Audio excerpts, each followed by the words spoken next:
So here's the case 445. This one's getting stripped down, ready for repaint, overhaul, new tracks. These ones are looking a little bit tired and we're starting to tear.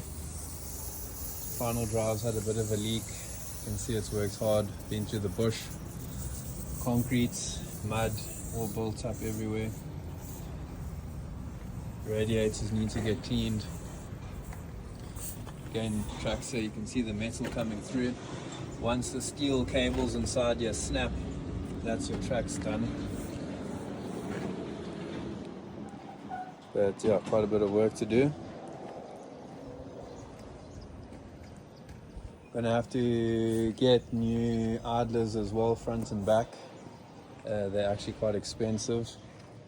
There's one of the front ones here, you can see pretty worn. But once it's done up again, we'll be looking fresh, good as new. So here's the new one coming together. We moved the good idlers from the machine we're stripping down across to here. Engine gone back in.